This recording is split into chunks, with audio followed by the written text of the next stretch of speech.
Hello! I'm back, y'all. Thanks, y'all. I'm so sorry that happened. I was not connected to the proper Wi-Fi network, so I was going in and out and disconnecting. So, I'm back. Thank you. I titled this mental health journey because I was talking about Zulu, and Zulu's my service dog. You can see him right there. Hi, Zoo. Say hi, Zoo. That's Zoo. That's Zuzu. Say hi, Zoo.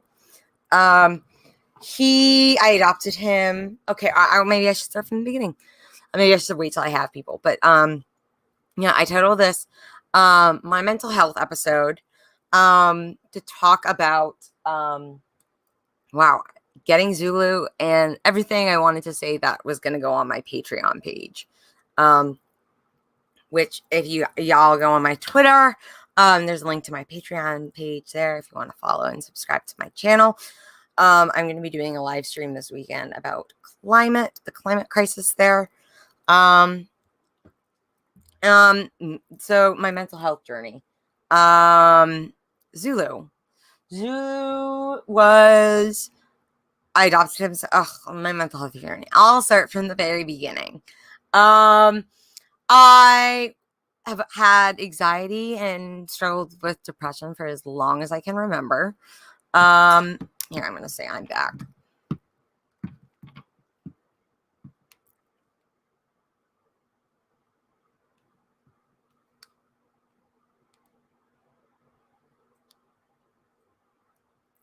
I'm back, y'all.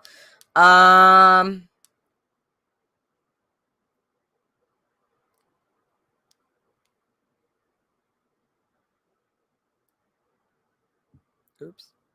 There we go. Okay. So my beginning of my mental health journey. I have been dealing with episodes of depression and anxiety, which really percolated when I entered middle school, which was 7th grade.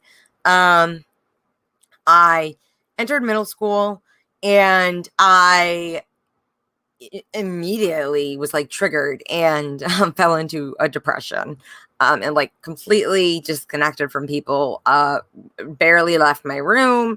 And at the time it was really easy for like my parents would just like sum it up to like, oh, she's a teenager, like, oh, she's just like hormonal. So like nothing got done. I didn't get any help.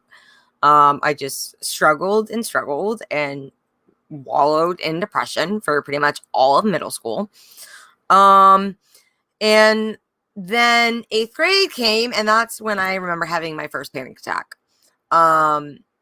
Because I had missed school and I was anxious about going back to school and doing my makeup work. So I had an anxiety attack and I had no idea what it was. It took me a while to realize that was, and I mean, years. Hello, one follower, one viewer. Hello. I'm talking about my mental health journey. So let me start from the beginning for you. The very, very beginning. I have been dealing and struggling with anxiety and depression for my whole life, for as long as I can remember. But it really percolated in when I entered middle school, which for me was 7th grade. I was going to middle school that's when I was living in Massachusetts. And I entered middle school and it was like immediately triggering into a depressive episode. Well, what I would now know is a depressive episode. And I just like totally withdrew from everything. I didn't want to do. I was an active athlete for up until like my sophomore year, my junior year of high school. And then, 7th grade, I totally withdrew from sports. I totally withdrew from my friends. All I really did was go to school and came back and moped in my room, wallowed in my depression. And, at the time I was, 7th grade, I was like, how old was I? 13. Yeah. 12, 13. So it was really easy for my parents to just everyone, to chalk it up to like, she's just an emotional teenager. Like she's going through hormonal changes. Like it's no big deal. So I didn't get any help. I pretty much stayed depressed, They were all in middle school. Didn't make many friends, didn't do much. Was really insecure. My self-esteem plummeted. That was when also 7th grade is when I first started struggling with anorexia. Which I am still continuing to struggle with. So that was the beginning of my struggle with an eating disorder. Yeah, 7th grade was a lot. Middle school sucked. Middle school sucked, but high school sucked pretty much just as bad. Oh yeah, fuck yeah. So we haven't even gotten there. So yeah, 7th grade sucked. Really depressed. 8th grade sucked. Really depressed, except and anxious because I had my first anxiety attack. Except for when we did our 8th grade DC trip. I pretty much, honestly, all middle school, I probably kept that was the light at the end of the tunnel for me that kept me going. I was like, I have this big trip at the end of middle school that I get to go on with a bunch of my friends. This is going to be great. I just need to get it through middle school. I just need to get through middle school and then it will be better. I get to go on this trip. For me, when I'm in a depression, I hold on to whatever shred of hope I can that for my light at the end of the tunnel. And for me at that point, it was this 8th grade trip to DC. So that was a high point. And then that really sucked. It ended up really sucking because my 8th grade boyfriend dumped me for another girl on that trip. So that was great. So hi baby, you gonna take a nap? So I entered struggle, didn't get any help, entered high school, and just really struggled to fit in. Just, I don't know, your classic. I know so many of y'all feel the same way. My one person watching, I bet you can relate. Just really struggling to figure out who I am and how I fit in amongst whatever this crazy fucking mess is that is called high school. And I just could not. I've never been able to put myself in a box or label myself as just one thing and just put myself all neat and compartmentalized. I've always felt like I'm a social butterfly and I move between groups and I couldn't be happy with just one group, one box. But that made me feel different, and that different made me feel weird, and that weird made me feel not normal, and that made me depressed and anxious. So that was really hard. That was really, really hard for me to deal with in middle school. And then, from middle school until 9th grade. And then, of course, shit really hits the fan. When did I find out? End of 9th grade. I'm the oldest of 3 girls. I have my middle sister, Julia, who is 23. I'm 25. And then Nina just turned 18. So Julia and I were 15, no, 14 and 12 at the time. And we were living in Westboro, Massachusetts. And we were in the kitchen in our open concept house. It was you walk our kitchen and then the dining room and the living room was right there. And we're in the kitchen and our parents, apparently our mom and dad, who are now divorced, they were in the living room talking about selling the house. And that's how we found out that we were going to be moving. My sister, Julie, and I overheard this conversation. And then we walked out from the kitchen what the fuck are you talking about, selling the house? And that's when they dropped the bomb on us that my dad had got a job offer from NSA. And it was a once in a lifetime opportunity. And it was the best opportunity for us.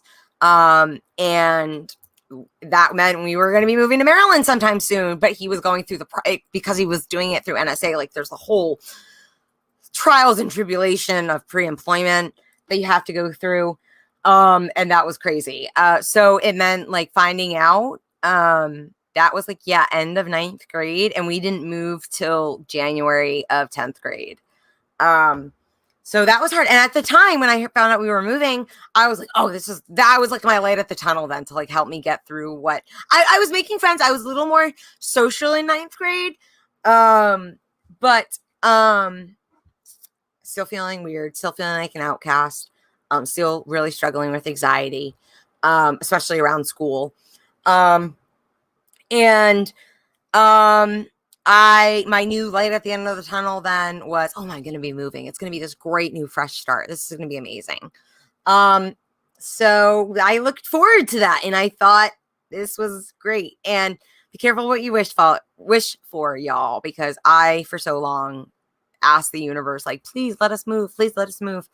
And not that I regret it. But I got exactly what I asked for. And it turned my life upside down. Our move to Maryland was one of the significant triggering things in my now diagnosed bipolar 1 disorder, that triggered a depressive episode. And on top of it, that's also what triggered, oh my God,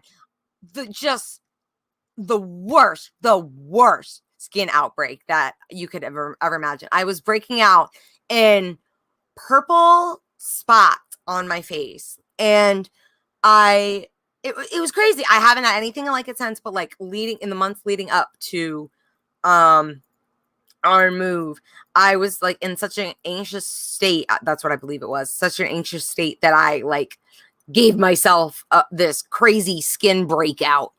And it made me really self-conscious, of course, being a teenage girl. And I was not, I am wearing makeup right now, which it doesn't really look like it with Paramount, but I am. I was not as skilled with my makeup during those days. So I was not very good at hiding it. And I just had to deal with it, which made me really insecure. And I had to deal with that. And then we moved January 23rd, 2012. My skin looked like shit. That's what made me go on Accutane. Which also triggered a depressive episode, which is a whole other story. So we moved January 23rd, 2012. We moved to Maryland. I was dating Dan, and I was now moving, and I was now in this long distance relationship. So like it was pretty much the move happened at like the worst time. Like it happened at a time where I had finally actually felt settled down. Especially during the months between finding out and when we actually did move, which was like 10 months. I really did feel like I was like putting down my roots, and finally feeling accepted. And that was just getting uprooted very quickly, with our move. And I lost all of that when we did move. So then we moved, and I was very, very, very lonely. But Dan, I was dating Dan, and we continued to do a long distance relationship, and he really helped get me through those times. He was very supportive, but we were young kids in love, and it didn't work out. But he did really help me get through a dark time when I felt really alone. And it brought me so that was 10th grade. I moved. Middle school. I mean, I keep saying that. High school wasn't great. High school really sucks. Moving changed absolutely everything. It was also probably the demise or one of the big turning points in my parents' marriage, which they were fighting even more, which affected us, and blah, blah, blah, blah. So going through 10th to 12th grade was just like struggling, trying to make friends, fit in, but also really just looking at my light at the end of the tunnel at that point was, oh my God, I'm going to go to college and get the fuck out of this place. Because I moved to Severna Park, Maryland, which is very, very, very quite white. And which wasn't much different from Westboro. I do think Severna Park was more white, but I did feel like we did have more diversity. There was there was absolutely no African American population in Westboro, Massachusetts, where I was. There was a bigger population near Severna Park, Maryland, where I was, like in the areas and the surrounding towns. But in Severna Park itself was mostly is still mostly white. So I was still living very much so in what I coined like a white privilege bubble. And I was just really looking forward to going to college and getting the fuck out of that place. So that was all fine and dandy. Until I graduated high school, was looking forward to college. I was looking forward to attending Towson University in the fall. So that was fall 2014. That was what would be fall 2014. And June 21st, which is my dad's birthday, June 21st, 2014 is when my mom kicked my dad out. And that was the beginning of their separation and finding out all about my dad's double life. And that my dad, long story short, my dad is my trauma. And this was the beginning of a very traumatic few years, traumatic period of my life, of finding out a lot of things about my dad. And also, so that, yeah, that happened June 21st, 2014. Luckily that was, my parents separating is what got me to start going to therapy, which one of the best things I've ever done. One, hands down, one of the best things I would have ever done. And I could not love my therapist anymore. I absolutely love my therapist. And my psychiatrist. I am so blessed with a great mental health team. But that is what got me to start going to therapy, which I don't know. I kind of was mostly doing it because my mom wanted me to. But I looking back, I'm very grateful that I did, because it was a great starting point for me, and long overdue. So I started going to therapy summer going into my freshman year of college. And despite everything that was going on with my parents, I decided to, well, actually, there was never even another thought about not going to college. I was just like, I just felt like I need to get the fuck out of this place and go live my life. And I felt like I was going to be able to do that, away at college. And I started going to therapy, and then fall came and I went off to college. And that first semester at college was really fucking rough. Back-to-back panic attacks, within the first few months, which at the time before I was usually having them like more sporadically, like once, I don't know. I know I had like I think in like 1 month I had like 3, which was a lot. And those times usually ended up calling my mom to come get me. That was sucked. Or like having to go across the hall and ask a roommate to like talk to me. So like talk me down to like keep me centered. So like I wouldn't pass out is what it would feel like. So after a certain point of all those panic attacks, my mom was like, let's take you to your pediatrician and see if we can do something about it. And that is probably not a regret, but something. I don't want to hold anything against my mom. My mom is amazing, but that was big drop in the ball on. I'll give it both my parents. They're both, they're both responsible for me. But when I needed a mental health referral, we went to a pediatrician who then diagnosed me with generalized anxiety disorder instead of giving us a referral to a mental health professional, mainly a psychiatrist who could have blah, blah, blah, who could have diagnosed me and medicated me. And then the lead person responsible for my medication management and symptom management and diagnosis in the first place, because who the fuck is this pediatrician trying to diagnose me with a mental health disorder? Like, what? Like, no, that's not your place. And but you know, that shows our trust in doctors, because we just were like, oh, this doctor said it. Like, it's the truth. Hi, Jasper. So we rolled with the punches and went with this generalized anxiety disorder diagnosis that I should have taken more advantage of. Well, I should have done a lot of things, but I could have gotten disability resource services for undergrad, which like I have right now in graduate school, which I didn't. So if you are a student, make sure you know what resources are available to you if you have a condition, because accommodations should be made for you.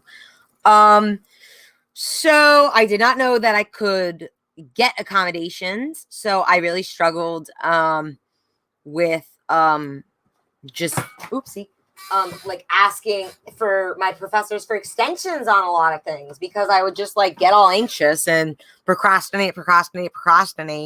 And then I'd have a panic attack. And then I'd beg my professor like to give me an extension. And then I'd have all the adrenaline to do set assignment and pass it in.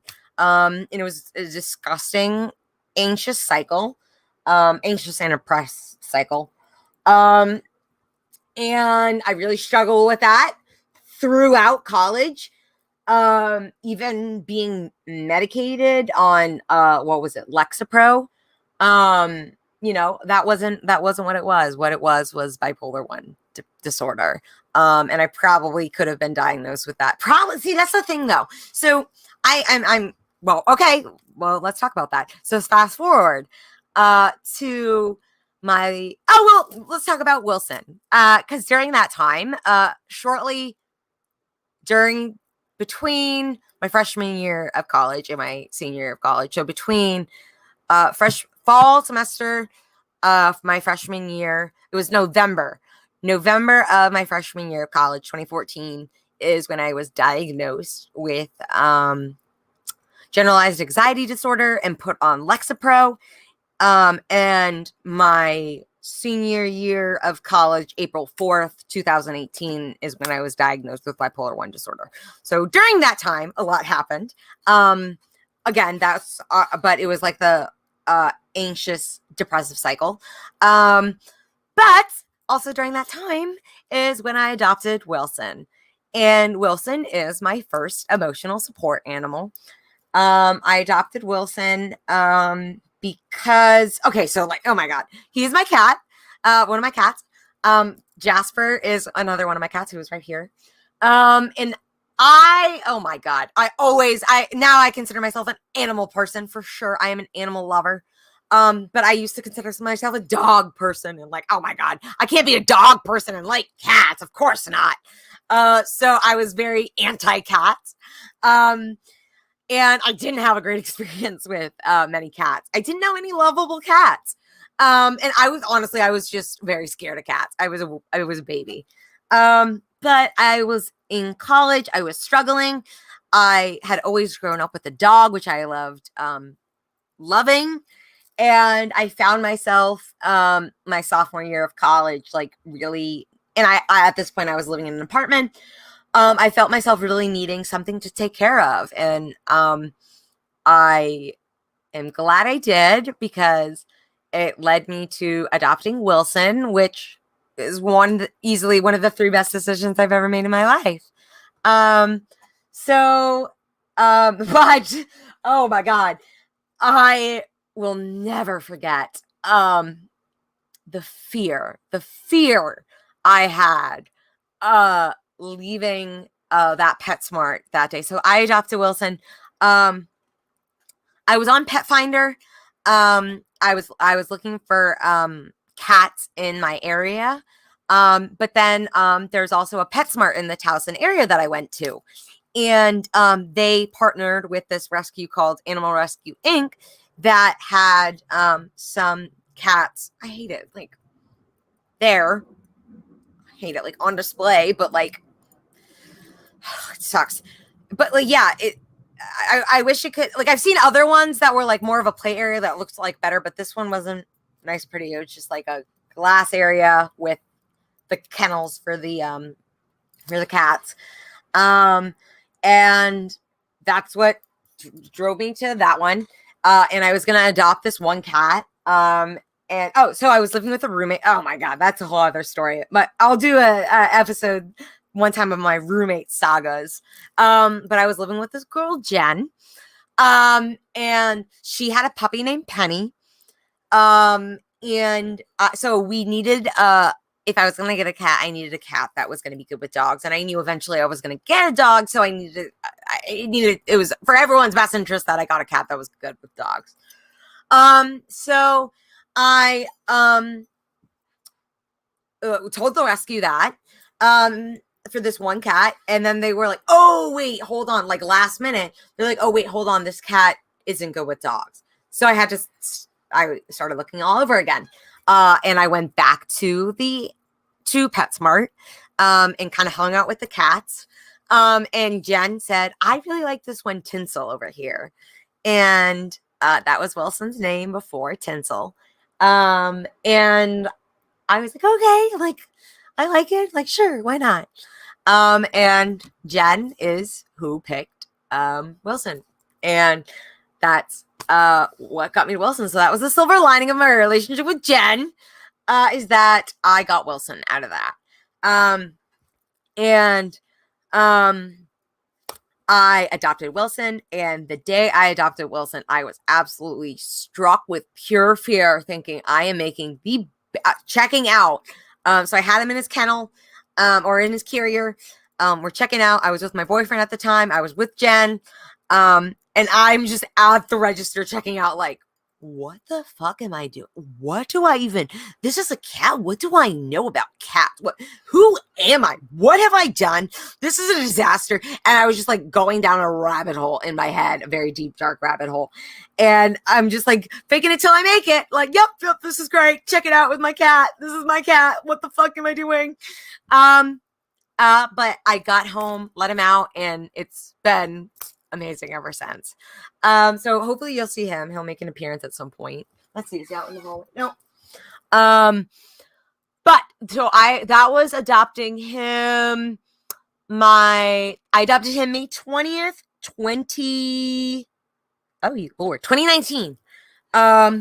And he is probably single-handedly the thing that kept me through going through one of my, probably my first major depressive episode, after walking in on my ex-boyfriend with another girl. I had probably the worst panic attack I've ever had. Wilson calmed me down. Wilson helped settle me down from that panic attack. And after that, I was really depressed. And the only thing that kept me going was looking forward to my volunteer trip to South Africa that I was leaving for in July 2017. Yeah, oh, sorry. So to say, I walked in on my ex with another girl, like Memorial Day-ish, or it was like May 30th on 2017. And that started my downward spiral into my depressive episode, my first probably major depressive episode. So I why I say first major depressive episode. I was not eating, I was not bathing, I was not brushing my teeth, I was not meeting basic self-care needs. I was just barely meeting Wilson's needs. But Wilson, I will say, Wilson and my mom, and now all my animals. But at that time, it was Wilson and my mom that really kept me going. Mostly Wilson through that depressive episode because I was alone. I was living alone because Jen at that point was like out of the apartment, working as a camp volunteer somewhere else, or in nannying. So I was alone in the apartment a lot. So it was just me and Wilson, and things would be a lot different if Wilson wasn't there. I don't know. But Wilson really kept me going through that major depressive episode, and my mom and Wilson really kept me going through my major depressive episode after getting diagnosed, which I'll get to later in the future. So walk in, have an anxiety attack. Stop eating. Oh, that also was the start of me throwing up. And getting really, really nauseous. And I dealt with that for years after. After adopting Zulu, that is when it stopped. When I stopped getting nausea and vomiting, especially after brushing my teeth. I was an anxious wreck. And it was physically manifesting itself in me. And I was really struggling. I was literally withering away. And I was just like, I just got to make it to Africa. I just got to make it to Africa. I just got to make it to Africa. And I made it to Africa, and I will do another segment on that because that was absolutely amazing and it deserves its own segment. But I went there and it was absolutely life-changing. I went to KwaZulu-Natal, South Africa. On an HIV/AIDS rural medical awareness and medical project. It was life-changing. And it really uplifted me out of that depressive episode. But what goes up must come down. So I came back from that volunteer trip. And I was starting my senior year, my fall semester of my senior year of college, and I came back and I immediately fell into a depressive episode, a next major depressive episode. And so much so, this one was so bad that it even affected Wilson. God, I can't remember what he started getting called, but it's like a syndrome where like your stress manifests in them. So he was like marking all over the place, like going to the bathroom inappropriately. So I had to like I had him stay with my mom for a little bit because I was an anxious wreck, wrecking my own animal, and that wrecked me even more. Like, fucking sucked. I was so upset. I really struggled. And that was really hard for me. But then, at that point, what I had been looking forward to, my light at the end of the tunnel for that depressive episode, was, the fact that I was going to be doing an internship, at, now I know, it was at the International Rescue Committee. And I was that was like my light at the end of the tunnel. I was like, I'm going to be done with classes soon. Because that's what I still at that point did not consider it a depressive episode because I was still diagnosed with generalized anxiety disorder. So I thought I was just having like bad senioritis, not a mental health episode. And I really, really struggled. That was when I was sleeping for like 12, 13 hours. I just remember sleeping a lot. I really remember sleeping. I remember, of course, what happened with Wilson, where he was marking inappropriately. Those are my biggest takeaways from that period of time.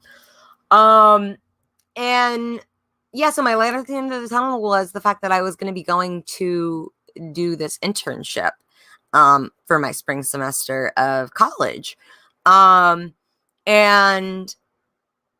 I moved back home at the end of my fall semester. And right as my internship started, it triggered what I now know is my first manic episode. And that, because I had a manic episode, that is what well, let me talk a little bit more about that. Mania. Okay. I was mean. I was irritable. I was aggravated. I was a bitch. I felt like I was on speed and coke, and like my brain was like running constantly nonstop. So I was only sleeping like 2-3 hours a night, maybe 5. But I was having a lot of difficulty falling asleep and turning off my brain. And that like still like I think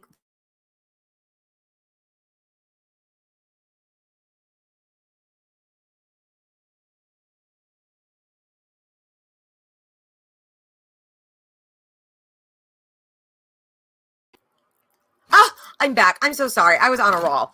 What? This better not happen again. I'll be so fucking pissed. Come on. My Wi-Fi should be better now. It says it's connected. All right. Where was I? Seroquel. I take Seroquel now. It's a let me see the word. The old term is antipsychotic. That is not the preferred term now. Let me see what it's called now. Seroquel.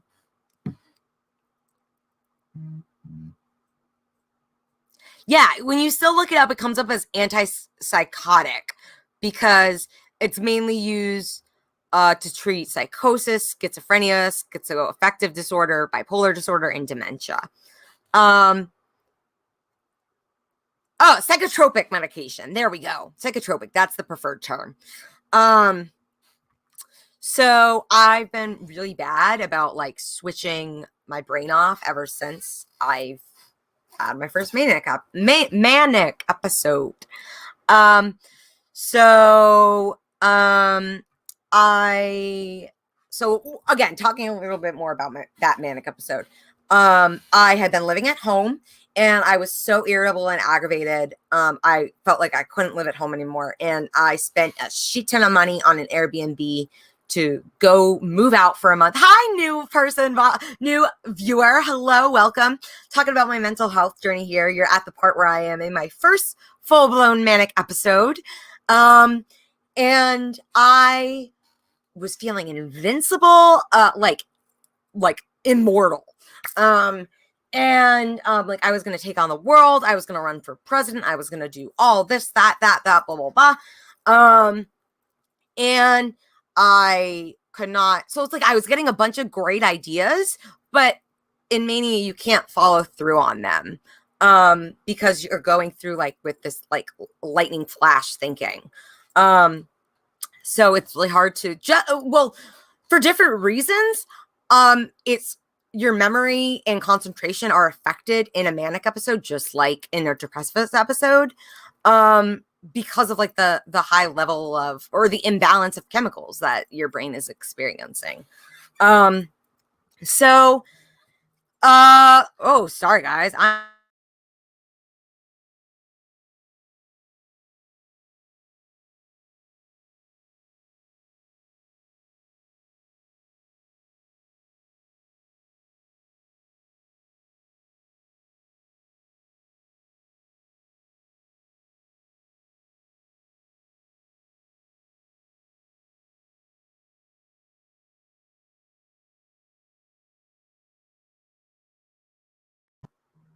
Hello, I'm back. I'm just looking at my DM right now. Okay, so I'll just tell y'all what this is. Don't know if y'all saw the drama with FHL.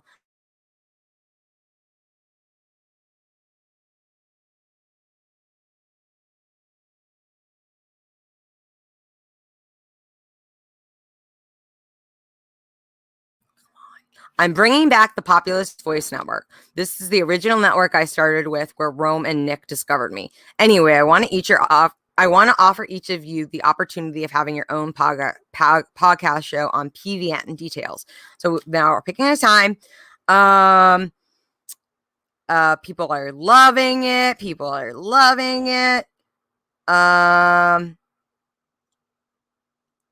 Let's see, maybe a Google Sheet. We need to stay organized. Let's see. You good? Do I have Austin watching me right now? You one of my viewers right now? I'm good.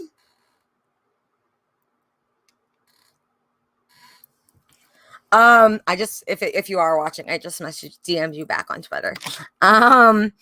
So let's see. Okay, cool. Having a New Left podcast show and having a show. Good, because I love my comrades at Fred Hampton Leftist podcast and the Populist Voice Network. Anyways, okay, back to the topic.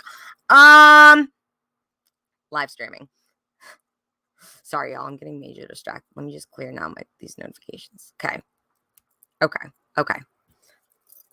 Austin, I just have this open in case it is you. If it is you, message me back. And okay, so what else? Where was I? Full-blown mania. Yeah. Wow. So not sleeping well. Or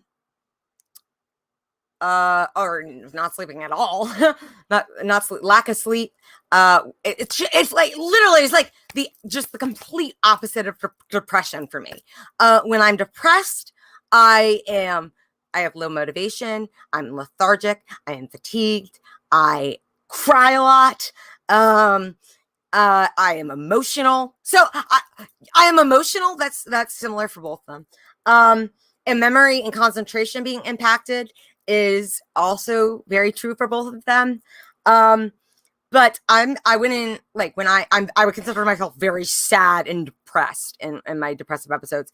I would consider myself very volatile and mean when I am in a manic episode. Which thankfully I've only had one. But it was one thing I should share is like, okay, so the place that I spent a shit ton of money because I had a screaming fight with my mom saying I couldn't live with her anymore and she's such a horrible person, and probably taking it out on my youngest sister too, and which again, the memory was impacted and concentration, so that period is kind of a blur for me. But I moved out and got an apartment, or I did an Airbnb in Baltimore City, and I did that, and there was a rooftop, and I would go up on the roof and smoke my cannabis, and more and more over that time, even like just within the month I was at that apartment, whatever, I got this increasing sense of invincibility. Like, I could jump off this roof and be fine. Nothing. I'd be good. I'd walk away. No big deal. Like this overwhelming feeling of invincibility. Scary. So I was still doing therapy. Therapy, I kind of neglected a lot during college. I was not as good about it as I should be. And I did start to get, but okay, my manic episode is what triggered me to get back into therapy. So silver lining. So I was going to a therapy appointment. And I said that I wanted I said that I wanted my youngest sister, Nina, and my mom to be there to talk about like why I can't live with y'all. Like, cause y'all are obviously the problem. Like, it can't be me, it's you, like blah, blah, blah. And cause because your memory is so impaired during imbalances, periods of instability. I, with my memory being impacted and my concentration being impacted, it made me very irrational. So of course I was putting the blame on them. I was saying they're the problem, like this is all on them. This is something y'all need to figure out yourselves. But we had, so that was April 3rd. We had a therapy appointment. And it was my mom, my therapist, and my youngest sister and I. And, we were having the conversation. I was like going off about like how they're a problem. And, the second my therapist asked me, let me think of how she said it. She said, do you feel like you want to go to sleep, but you can't turn your brain off? And I was like, holy fuck. How did I not see it? How did I not see this? I am in school studying public health. I just took a class on mental health. And and like during that time, like throughout college, because backstory, I do not have a close relationship with my father's side of the family. That's very strange. And it's because of undiagnosed mental health conditions that create them difficult to deal with, because they refuse to see themselves as the problem or something that needs to be dealt with. So I always, up until that point, I was like, had this thing like, what if I am bipolar? Like, cause that's like kind of what my dad's mom sounds like. And I know that's hereditary. Like, what if? So y'all listen to your gut, because my gut was fucking right.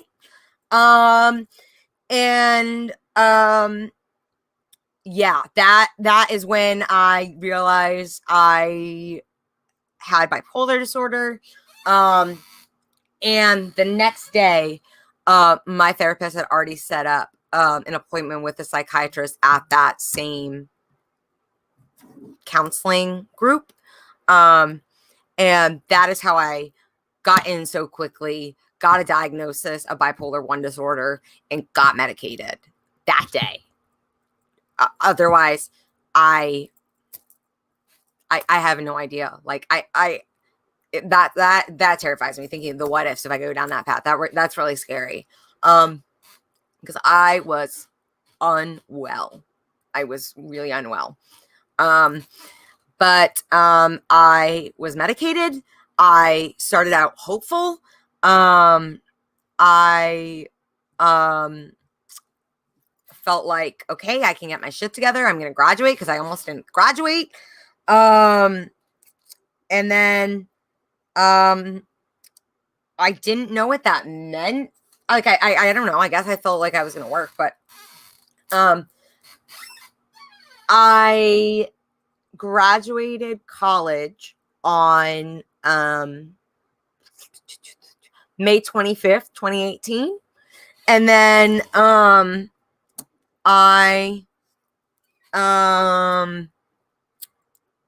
22nd birthday was May 26th. My family was there. My family had come down to celebrate my college graduation. A lot of my family had come down. We celebrated that and my birthday. And for my birthday, I was going to Virginia Beach to see a friend. And I came back from that trip, walked into the house, and immediately was triggered into a depressive episode, fell to the floor, started crying, and was that way. That was May like 28th. Was that way up until December. Yep. Yeah, about right. Yeah. Yeah, up until December of that year. So about a 7-month period, a 6-month period. That was really scary. And that's where what I said earlier, like my Wilson and my mom, like my mom, oh my God, hope I don't cry. I was living at home. I was now in a depressive episode. And I graduated from college, so I wasn't working. And I did not see any direction with my life, and that was scary. I knew for a period I didn't feel like it, but like my therapist always kept saying, like, we're getting you to Africa, like, because I came back from I'll definitely do another stream like about my Africa volunteer trips and like my love of Africa in general and like how that started. I'll do a whole stream on that. But my volunteer trip to South Africa affirmed that like I am gonna move to KwaZulu-Natal, South Africa one day and like work in the HIV/AIDS field. I want to start a clinic. Like I'm gonna do all this shit. Like this is the battleground for the HIV/AIDS pandemic. I need to be here. So I did feel like that, like leading up to like in the college, like I thought I was gonna be going to Africa.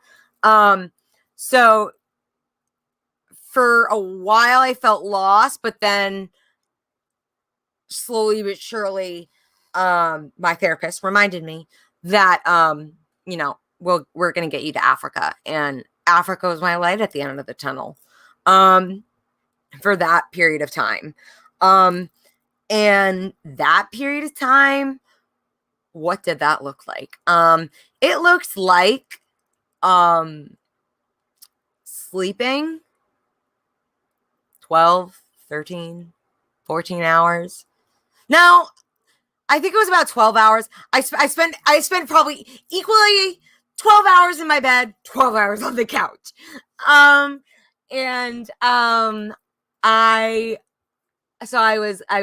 was sleeping a lot, and then I was very sedentary. I would wake up in the morning, my feet would touch the ground, and I would start crying, because I had to deal with the pain of living through that day. And that felt unbearable. And I didn't have anyone tell me, like, it's like everyone was saying, like, you got to stay positive, but like it felt like no one could give me a guarantee like it's gonna be over. Like it just felt like is this my future? Like am I stuck here forever? And I was dealing with that. And if I'd be able to live on my own one day, and be independent and do all those things that I dreamed for myself. So that was really hard. But yeah, waking up, feet touch the ground, start crying, cry myself downstairs. It was summer. My mom is a speech pathologist in the school system here, in Anne Arundel County. So she was not working that summer. And I could be wrong, but I think she specifically didn't do. No, I think she did do summer school that year. But I might have even gone with her one day to summer school. But she, God bless her soul, she sat on the fucking couch with me and watched Parks and Rec with me on repeat. When she tried to get me to watch another show, she would bear with me as I had to rewind because my memory and concentration were so impaired. She was there. She was right there with me, through the thick of it. As a mom should. But I know not everyone's that lucky, and I'm gonna cry. I am that lucky because my mom is amazing. Despite our differences, I know she loves me and wants what's best for me. And I know she just wants me to be happy and healthy. But we do have our differences that we're working on. But she was there for me during that time, and I will always be thankful for her for that.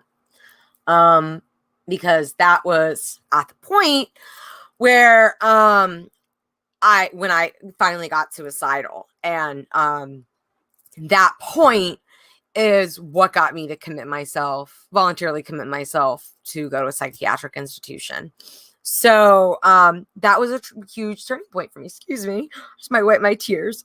I when was that? Like November 11th, I think. I had a breakdown. I was crying. I got upset with my mom. I left the house driving away. Thought I was just going to crash my car. And then I felt like I couldn't. It felt like something was like holding me and was not allowing me to steer. And I was like, fuck it, I'm gonna go to this. Oh, sorry, Jasper. I'm gonna go to this parking lot and spend the night in the parking lot. Fuck it all. And then I got to the parking lot and I was like, fuck this, I want to go home to my bed.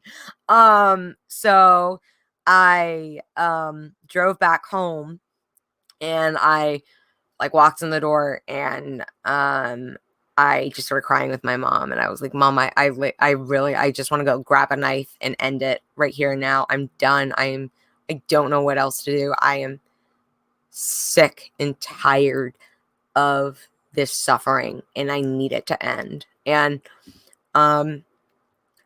unfortunately, it took that to get myself to commit myself. Should have happened long before that. But I got myself into an ER.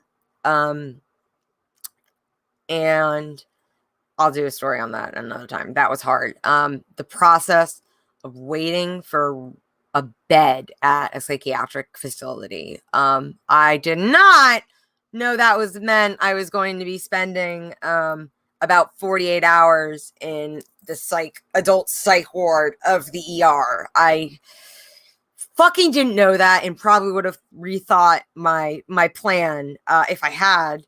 But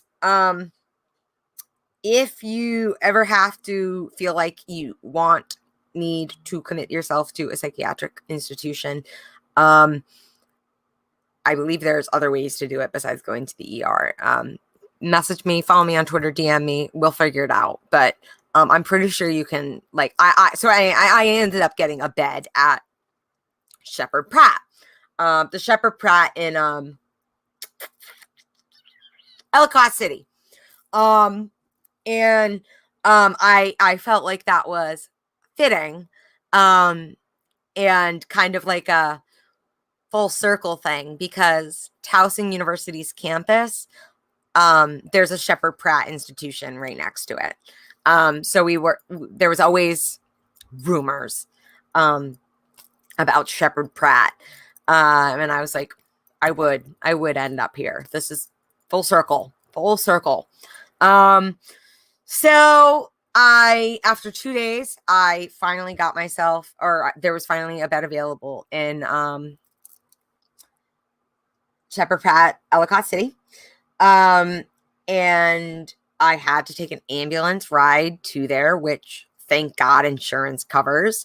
Because that's the only way you could do it. Because I was like, my dad's here. Like, why can't he drive me? And they're like, it's like protocol. So I got in an ambulance and went to Sheppard Pratt. And that was on a Wednesday night. And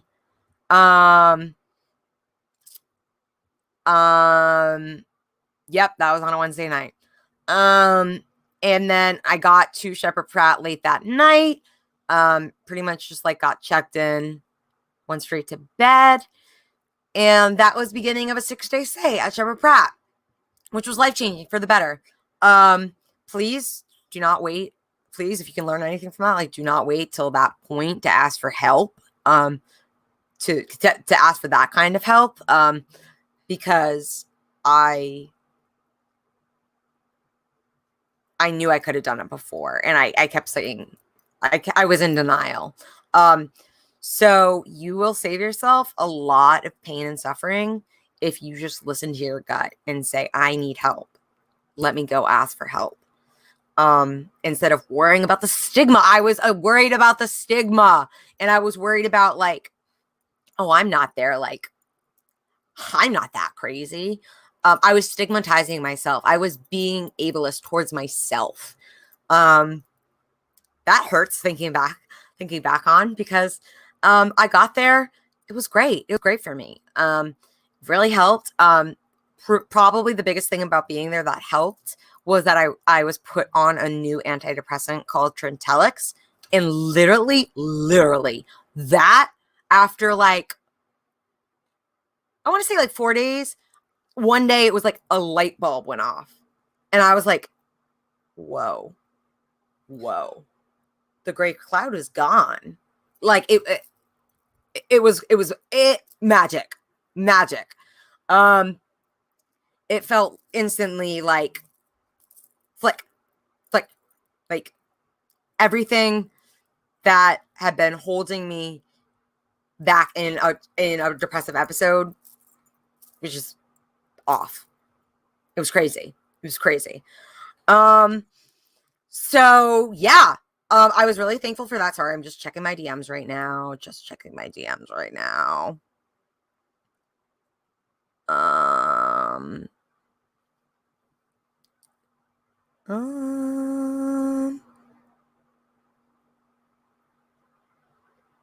Okay, cool. Doing podcasts. Love it. Y'all catch us keep following me on Twitter. I'll keep you updated with these podcasts coming. Let's see. I'll get back to that. Okay, let's see. So mental health journey, Trevor Pratt. So I was there for 6 days. I was released the Tuesday before Thanksgiving of 2018. And what was it? Let me think. So I was put on any medication. I did some more activities, but like, again, the medication was the biggest thing. Just this Trintellix was fucking magic. And I came, what was the experience like at a psychiatric hospital? It was interesting. It is very structured. There is a time structured organization, and routine. Yeah, lots of restrictions, lots of interesting people.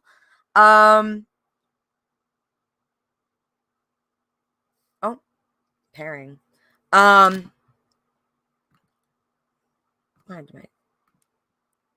there we go. Sorry, guys. Okay, just connect my headphone. I don't know why I just disconnected. So the fact that I was interacting with people again really did help me. The fact that I was socializing again really did help. And then after that 6-day period, I was discharged, and I was enrolled into a 2-week outpatient program. And that was interesting too. I learned about like more coping skills, and it gave me more of a routine. It helped get me motivated again. It helped me socialize with people again. It helped me destigmatize myself. It helped me understand my condition better. Helped me understand other conditions better. Helped me get in touch with some support groups. What else? What else did outpatient do? Yeah, outpatient was cool. It was interesting. But I came out of that like what next? And I was like, okay, I'm gonna work. So I decided to look for a job coming out of that 2-week program. And I applied to a bunch of jobs on Indeed. And one of the first jobs that got back to me was a job at Mosaic Community Services, which is like works underneath Shepherd Pratt. So again, full circle, all coming together. That was interesting. That I felt like it was like, oh, this is the right thing. I'm gonna work in like a mental care place. And I can help inspire people like to like be independent. And even if they have a condition, like this will be great. And it sucked. Capitalism sucks. So working under capitalism sucks. And it sucked because you were overworked and under fucking paid. And that's exactly what it was as my job as a case manager working in like the social work field. That's exactly what it was. Overworked, underpaid. And that, so I was good. That I was pretty, I was like getting stable at the beginning of it. And then I would even say I was maybe even like a little hypomanic during the job. And then August of 2019, I went for a visit to Massachusetts to go see some friends. And that was triggering because I was like, I hate my fucking job. I hate my life. What am I doing? And that I was crying in the airport, talking to my mom, on the phone with my mom, like, what the fuck am I doing? I hate this goddamn job. Sucks. What am I doing? And that was the beginning of a depressive episode, which lasted until January of 2020. And then what helped get me out of that was I finally I was applying for so many jobs, and for months. And finally, I got a job interview with Johns Hopkins University as a research assistant in their Department of Epidemiology. And I was so excited about it. And long story short, I got the job, quit Mosaic very happily, thinking I had to give 2 weeks notice. Fuck that shit. No, you do not need to give 2 weeks notice. Walk off the fucking job if you want to. So I gave my 2 weeks notice. It's all nice and professional. Left Mosaic, and then was waiting to start my job at Johns Hopkins, but I'll do another stream on this sometime. But long story short, I did not get that job. They retracted the offer letter because I'm a medical cannabis patient, and they would not make an exception for it, despite all the documentation I provided, despite the fact that I provided a letter from my psychiatrist saying that it is part of my treatment routine, providing my card, providing all that jazz. They still denied me and left me unemployed. Yeah, that sucked. But when one door closes, a window opens, and it led me to say, fuck work, I'm going back to school. And that led me to find my master's in public health and epidemiology program that I'm in right now through Temple, which is an online program. And I was really excited about it. And actually, also during that time, this is when I adopted Jasper, who is, I wish I could show you him right now. He's at my feet right now. But on June 24th, 2020, I adopted Jasper. And he is my second emotional support kitty. And he is, oh my God, he is my super adventure kitty. My destructive one. He's a crazy kid.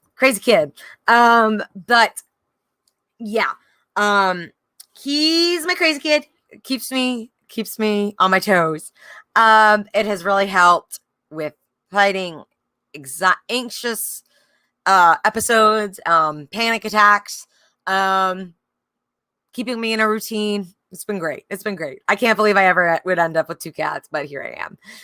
And I love them more than anything. So I adopted Jasper.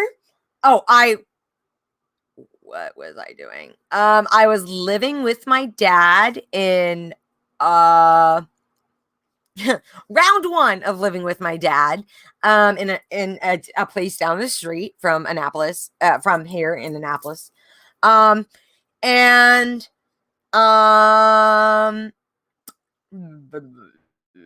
not work. It did not go well. Mostly on me. I should have worked through my communication issues, and I chose to bolt and move out instead. Because yeah. So I adopted Jasper June 24th. June 29th, I found a new job as a COVID-19 contact tracer. And I started that job, but I also applied to grad school and got in. So I was working, and then I thought I was going to be able to work and do grad school at the same time. And that was a disaster. But I had money, so I was like, fuck you, Dad, I'm moving out. And I moved out, and it got me into a toxic living situation, which I will do another live stream about. And then I ended up right back where I was, except things are a lot different with my dad this time around. Knock my head. I am back living with my dad in a new place now. And well, there's lots happened then. So I was doing school and I was working, and that was way too much for me. It was triggering me into a depressive episode. I lost my job because of it, because of underperforming without any warning. So I lost my job, and then I had no choice but to focus on school full time because I couldn't work. And I was getting student loans, so I am privileged enough that I didn't have to work. So I was like, fuck it, I'm just going to focus solely on school. And shortly after moving, so that was soon into the semester, but before the semester started, or right after the semester started, is when I moved into my apartment. August 26th of 2020 is when I moved into my apartment. And then September 1st is when I adopted Zulu, my little service dog. And my life has been so much better since. I'd be a wreck if it was not for having him here now. But I adopted him, and he has kept me on my toes with the training and the potty training and the teething. Yeah, he's kept me on my toes. So that was a big adjustment. Getting a service dog, training a service dog, moving into a new apartment, living with a new person, doing school, starting grad school, doing my work. I was very overwhelmed. I had too much on my plate, and it did not work out well. So I left. Well, I didn't leave work. I got fired. I got terminated. Focused on school full time. And that's where I've been at up until now, where I am now at the point where I am saying this is code red for humanity. Fuck school. Fuck all work. I need to be on the streets, organizing, mutual aid, all that jazz. I can't focus on school right now. I am too concerned about the fate of humanity and this goddamn planet right now to be focused on school. I am going to take an excused withdrawal for this semester and then a leave of absence from school to focus solely on activism organizing work. So if you want to support me, follow me on Twitter. My Patreon link is there. Venmo me. Anything, all is appreciated. I don't know how I'm going to get money, support myself under capitalism. I know I'm gonna make it. I know I'm gonna figure it out. But I can't do it without y'all. So support any way you can. That pretty much brings me to my mental health journey to now, which is I'm saying fuck school. The world is ending. I'm joining the fight. I'm in this fight full time now. And that pretty much sums up my mental health journey. Wow. It's been an hour and 15 minutes. Thank you so much for listening to my broadcast, my live stream. Please post a comment if you have a question. I'm happy to answer any questions you have. I'm an open book. Ask me absolutely anything. Otherwise, if you don't have any questions, I might end this live stream and join a Twitter space. Let me see what's going on Twitter. Let's see. All of our shows are only live stream.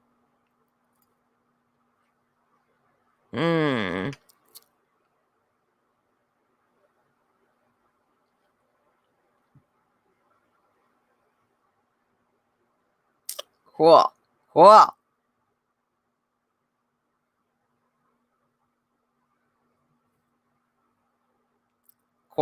Let's just put that over there. Cool. All right. Well, my one person. I am gonna hop off. It's been real. Thanks for sticking here with me.